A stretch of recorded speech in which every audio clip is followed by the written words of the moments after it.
বিসমিল্লাহির রহমানির রহিম। আসসালামু আলাইকুম। আজকে অনেক অনেক বেশি ভালো লাগা কাজ করতেছে, অনেক বেশি মনটা ফুরফুরে লাগতেছে। এই কয়েকদিন মানে কয়েক সপ্তাহ যাবৎ মনের মধ্যে যে একটা চাপা কষ্ট, মানে কাউকে বোঝানো যাচ্ছে না। ঠিক রান্না বাড়া করতে হচ্ছে, খেতে হচ্ছে, চাকরি করতে হচ্ছে, সবই ঠিক আছে, কিন্তু মনের মধ্যে যে একটা চাপা কষ্ট, এটা কাউকে বোঝানো যাচ্ছিল না। আজ সেই কষ্ট থেকে মানে মুক্ত হলাম। নতুন আর একটা বাংলাদেশ পেলাম আমরা। যখন দেশ স্বাধীন হয়েছে তখন আসলে পৃথিবীতে আমরা আসিনি, আমাদের জন্ম হয়নি। স্বাধীনতা কি, স্বাধীনতা পেলে কেমন ভালো লাগে আমরা সেটা বুঝিনি, কিন্তু 2024 সালে আবার যখন দেশ নতুন করে স্বাধীন হলো, অনেক অনেক রক্তের বিনিময়, অনেক অনেক ত্যাগের বিনিময় আমরা এই স্বাধীনতা পেলাম। সেই স্বাধীনতার স্বাদ এত বেশি, এতে যে এত আনন্দ, আজ মনে হচ্ছে মন ভরে নিঃশ্বাস নিতে পারছি। আর এই স্বাধীনতাটা হয়েছে কিন্তু একটা দুইটা প্রাণের বিনিময় না, হাজার হাজার তাজা প্রাণের বিনিময়ে রক্তের বলিদান হয়েছে, তারপরে কিন্তু আমরা এই স্বাধীনতা পেলাম।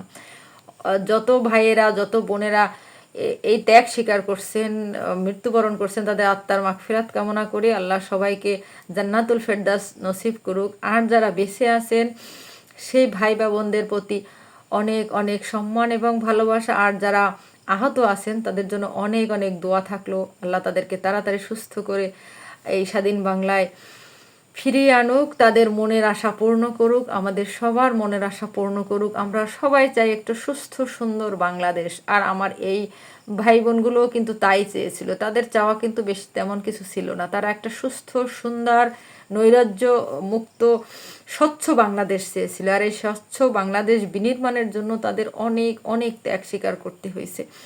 তাদের সেই ত্যাগের পুরোপুরি যে মূল্যটা তারা পেয়েছে, আল্লাহ তাদেরকে দিয়েছে। আল্লাহ বলে না, কোনো কিছু মন থেকে চাইলে আল্লাহ ফিরিয়ে দেয় না, তেমনিভাবে তাদের এই চাওয়াটাও আল্লাহ ফিরিয়ে দেয়নি। হয়তো অনেক তাজা প্রাণ ঝরেছে। আসলে বড় কিছু পাওয়ার ক্ষেত্রে অনেক বড় স্যাক্রিফাইস করতে হয়। যেমন এই স্বাধীনতাটা অনেক বড় প্রাপ্তি আমাদের কাছে, তেমনিভাবে এই প্রাণগুলো অনেক বেশি মূল্যবান। সেই মূল্যবান প্রাণের বিনিময়ে আমরা এই কাঙ্ক্ষিত সফলতা পেয়েছি। অনেক কষ্টের বিনিময়, অনেক রক্তের বিনিময়, অনেক রাত জেগে থেকেছে, খেয়ে না খেয়ে প্রাণপণ যুদ্ধ করে বোনগুলো ভাইগুলো যে কিভাবে লড়াই করেছে তা আমরা দেখেছি।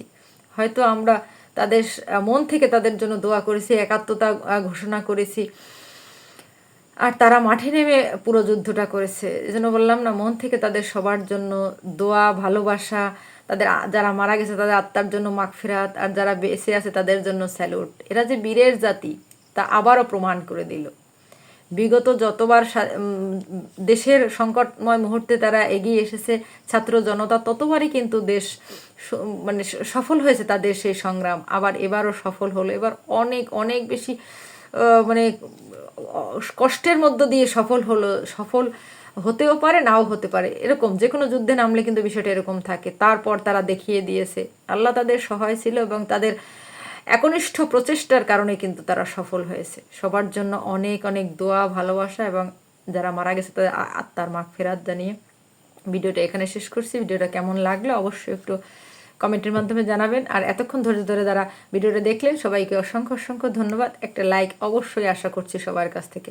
আসসালামু আলাইকুম।